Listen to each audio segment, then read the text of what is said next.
Godzilla and Yakumama are fighting to the death, and it looks insane. Kaiju aren't usually much for words, they're all action.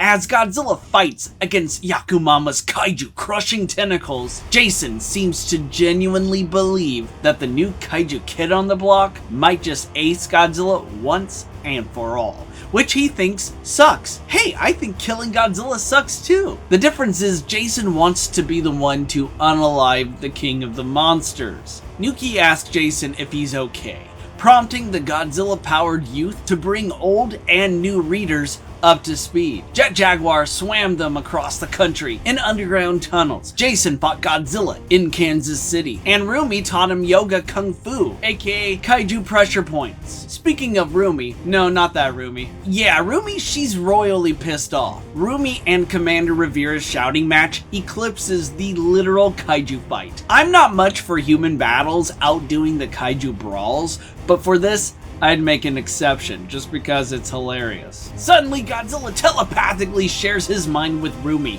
What she sees sheds some light on the mystery behind the death of Jason's mother and the rise of Lament. As Jason rushes to help her, the narration, or is it the narrator, explains that Roomie is a telepath. She speaks with her mind. Sometimes something speaks back. Meanwhile, Yakumama is slamming Godzilla around like he's Kamakuris, or the like button. Poor Roomie is bleeding from her eyes and mouth. Fortunately, she adds helpful exposition. She says there was an experiment made to contain and exploit Kai-Sei energy, which Roomie calls the energy of the earth. While the experiment failed, the concentration of it allowed something else into this world. The anti-Kai-Sei. Lament is the anti-Kai-Sei's avatar, the living embodiment of death itself. Godzilla wasn't fleeing from Yacumama, he was racing to stop Lament from unleashing Yacumama on the planet. And Lament disagrees. Quickly using its cunning intellect, Lament poisons the well by accusing Roomie of being compromised.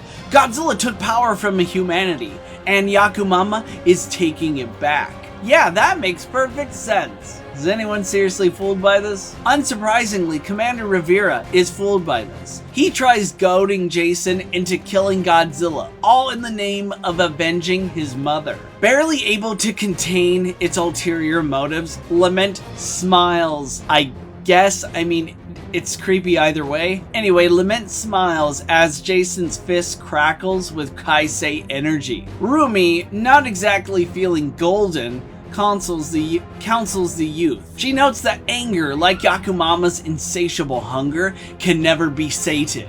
If he allows it, Jason's anger will consume everything. Jason knows what needs to be done. In a thunderous blast that would make Goku proud, Jason blasts the villainous Lament away. Running out of anti-Godzilla sympathizers, Rivera orders Jet Jaguar to kill Godzilla. Instead, the robot tries helping the Kaiju King. Hey, they were best buddies in another universe. Some friendships transcend realities. In defiance of her commander, Nuki locks and loads. It's time to exterminate the worms. Incense is beside himself. He warns her to get back in line, otherwise Rivera will send her back to the Dead Zone Border Patrol, which could lead to a few interesting crossovers. But Nuki's response to incest is, forgive the pun, a serious burn. As she puts it, if he really wants to convince her that he's a better man than Jason, then Incense better do the right thing. Now. After clearing his head/ego, Incense does what any of us would do in a similar situation. Live stream us kicking giant kaiju worm butt.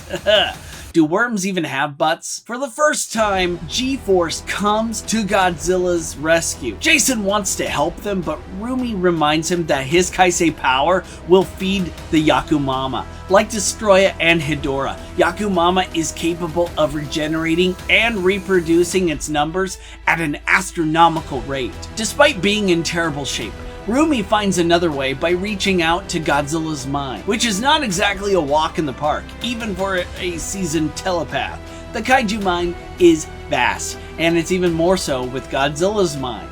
Against all odds, Roomie manages to convince Godzilla that it was time for a tactical retreat. With the kaiju no longer fighting, meaning some of you might tune out, so before you do, stick around because there's more on the way. Commander Rivera channels his inner monster by chewing everyone out. As Rivera sees it, killing Godzilla is all that matters. So many men and women have been lost in pursuit of this objective, but Roomie silences him by responding with, "Yes, many, Richard, far too many, because you and your whole country are blind to any option but violence."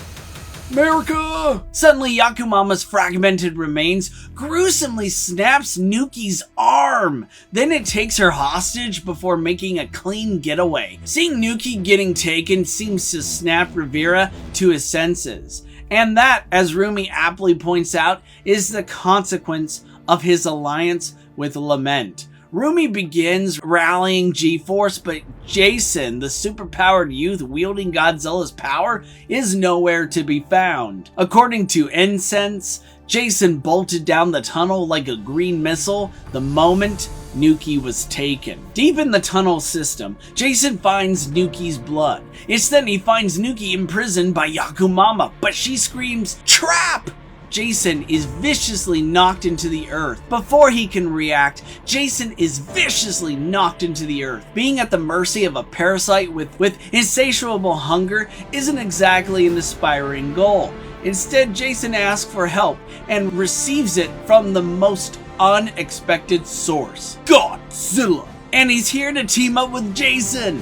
After powering Jason up with his heat beam, Godzilla and Jason are literally running side by side, and even Jet Jaguar can't compute how awesome this is. Jason uses himself as bait to distract the Yakumama long enough for Godzilla to start ripping it to shreds, but it doesn't end there. Jason and Godzilla take turns slicing and dicing the parasitic kaiju apart in a way that would make Jason Voorhees proud. Or should I say making Nuki proud, because she's enjoying the show. GeForce arrives, guns blazing, targeting the Yakumama parts ripped off by Godzilla and Jason. Commander Rivera is seen grabbing a Yakumama and squeezing it to death.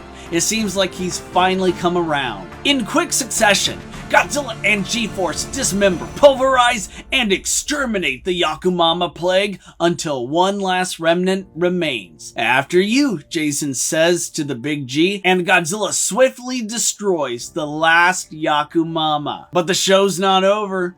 Lament arrives, clapping. Lament seems to relish in the irony of G-Force saving the very thing they trained to kill, all while eliminating the thing designed to destroy Godzilla by using a G-mutant whose origins are unknown, but not to Lament.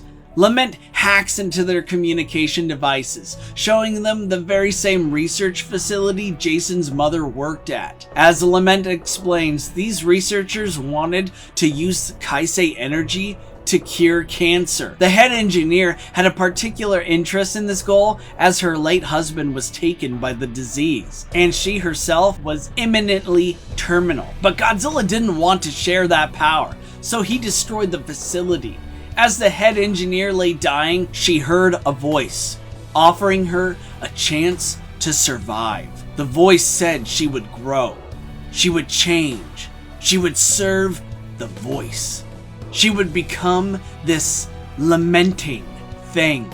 But it would all be worth it, because this engineer would do anything to see her young son again. My fellow Gojirans, Jason's mother is Lament. Some of you called it way back when I first started breaking down this series, so good on you, you know who you are. Nevertheless, it's a major twist, and it absolutely makes Lament eerily terrifying, while at the same time strangely sympathetic.